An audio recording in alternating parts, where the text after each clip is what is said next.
As for the plot of the tragedy, Aristotle stated that it may be simple or complex. He stated that the plot is simple when the hero's fortune changes without peripeteia, that is to say, the reversal of fortune, or anagnorisis. This is acknowledgement. Both items shall be defined later, so do not worry. And the plot is complex when peripeteia or anagnorisis or both take place. Both of them should be a direct consequence of the events that take place in the plot. The change in the hero's fortune must be from happiness to misery. And something that has to be highlighted in the whole thing is that there's no hope in tragedy. There may be hope after the downfall takes place, but not during the development. This leads to the first idea of the goat song. Remember I said, well, you must be wondering why a tragedy is equal to a goat song. What follows is my interpretation of the thing. Back in the day in ancient Greece, when they performed ritual sacrifices and they slaughtered animals for their gods and goddesses, in this case we said it was for Dionysius,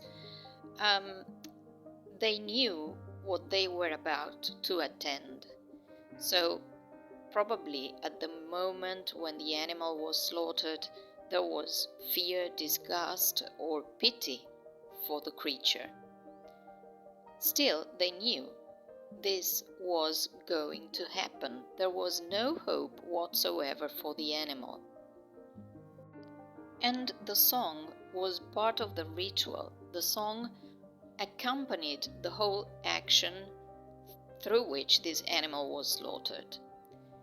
Therefore, the audience or the attendants to the ritual felt many things, and after the ritual, they even must have felt some sort of a relief, because the tension was over. Still, the animal was dead and they knew it, but what they expected to gain from all this was the favor of their gods and goddesses. Now, I must clarify something. I am not in favor of slaughtering animals in a ritual. I am completely against it, but this is what happened back in the day, and this is the origin of the term tragedy. Now, what happens when you attend a tragedy in a theater, for example, and you go see Macbeth, or you go see Romeo and Juliet, or you go see Dr. Faustus? What you are doing is you are attending some virtual slaughter of the tragic hero.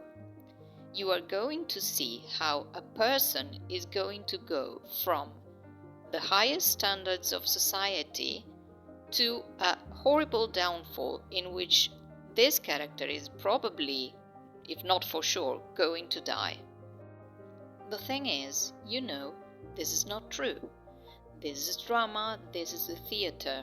So even though you may feel a number of emotions while you're attending the play, you know that this is going to be over in a few minutes and all the actors and actresses are going to be fine, and then you go have something in a restaurant and you talk about the play and how it affected you. And physically, there are things that happen, for example, when you are crying or laughing, and afterwards it is as if there were a number of symptoms in the body. When you are crying or laughing, there is tension in the muscles and a difference in the breathing and the heartbeats, and when this is over, there is some sort of a relief and you relax. Is it so? In the next episodes, you will find definitions, explanations, and my conclusion, in which I provide a reflection of my own. Thank you for watching, and stay tuned for the next episode.